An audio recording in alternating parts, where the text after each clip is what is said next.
Omulodi wa Kampala Ssalongo Erias Lukwago alambudde akatale k'e Kasubi okulaba embeera abasuubuzi mu katale kano gye bakoleramu.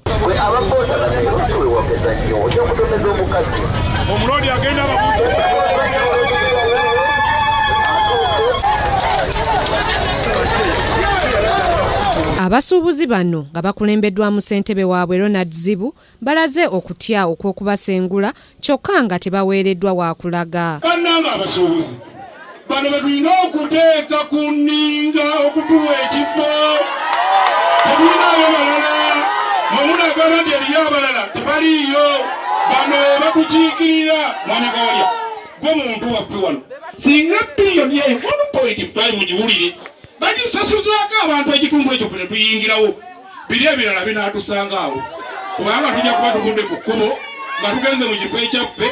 Wano omubaka wa Paalamenti akiikirira Lubaga North Moses Kasibante wagumiriza abasuubuzi bano era n'abasuubiza nti tagenda kukkiriza muntu yenna kubasenda nga tebaweereddwa kifo we bakakkalabiza mirimu gyabwe. Emabega awo nagenda mu lukiiko omulodi n'ampa eddakiika 20 mu authority meeting okunnyonnyola ensonga ezikwata katale k'e Kasubi. Era bwe namaliriza njagala okwebaza abalodi kansala bonna ne bakkiriziganya ne kye nasaba nti tewabaawo nteekateeka yonna ekolebwa okusengula abasuubuzi b'akatale k'e Kasubi okutuusa nga balagiddwa we bagenda okudda ate ng'ekifo kiri mu Kasubi. Kasibante alumbye minisita wa Kampala Betty Kamya era gwe yavuganyaako naye mu kifo kya Lubaga North ng'agamba nti yalwanga abuzaabuza oludda kwali ng'era abantu balyoka ne batamulonda. Mwannyinaffe oli embaata yagambanga nti yonkoko bwe baamu obwa minisita nina abantu be nasisinkana ng'agambye nti ye minisita wa Museveni gwalwanyisa nenga nti ono alinga omuyisiraamu ayonoonese abayisiraamu bawono tewali mwononefu naye bw'omusanga ku lusani yagamba ndi amunyaanya bannange nze akalisi kalya ndi amunyaanya omanya nti ate oyo omuyisiraamu ayonoonese nnyo okusinga abalala abatannafuuka nga ye era tumwebaza nnyo oluvannyuma okugambira ddala nti olusaniya lwennyini kati kwendiira ddala buli kifi njagala kireme nakuggwawo paka ensi weeribeera.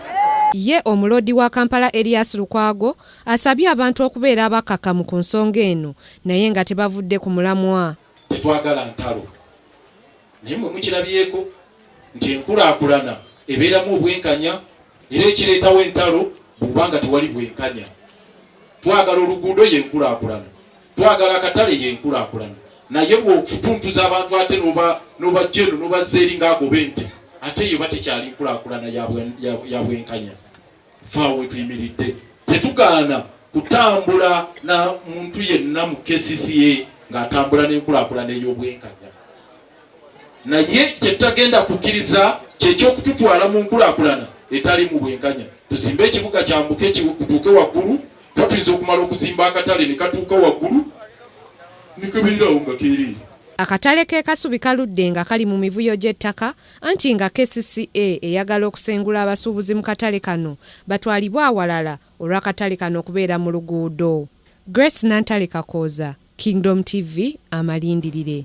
Sebo twazeera akatonotoneera nako twetaaga tukakwase sebo omubaka.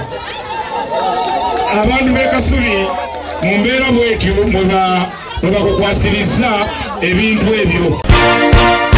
This is Kingdom TV.